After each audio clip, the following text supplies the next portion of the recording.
Another thing that this long-term project has allowed us to do is that we're able to capture these rare events that happen here in South Texas. Some of these are rare, some of these are not rare. For example, we get hurricanes that come in every single year, but not every single year does it pass directly over your study area. Back in August of 1999, we had Hurricane Brett that came in and passed directly over our study area. The eye of the hurricane passed fairly close to where our study area was at, or our study was being conducted.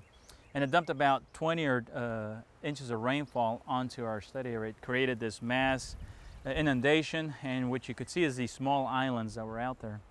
And so what we did is we went and radio tracked these quail to see how exactly they had fared. And basically what we found is that the adult bobwhites, they were able to survive. Also broods that were above 2 weeks old, and 2 weeks is about the age at which a quail can fly, those survived. But broods that were younger than 2 weeks old, we basically lost all those broods.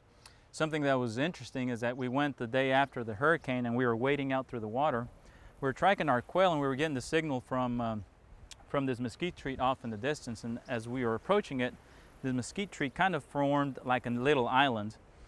And we got closer and closer and we realized that the signal was coming from there. And basically what we found is that the hen was out there and all the chicks were there, but only the wings. They had been clipped, the wings of the adults had been clipped off, and the wings of the chicks had been clipped off, which is indicative of a hawk kill.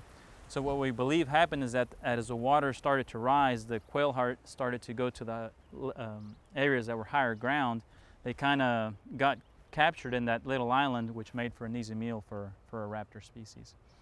One thing that we saw also as well is that those broods, even if they were above 2 weeks of old, they survived, but the brood size decreased. So you might have gone from 15 chicks down to 7 chicks, and roughly the brood size was halved because of that hurricane. So the take-home message: quail can survive a hurricane, especially adults. We didn't document any real big mortality or die-offs, but basically the segment of the population that took the biggest hit were broods. Less than 2 weeks, they perished. More than 2 weeks, they survived, but the brood size was decreased.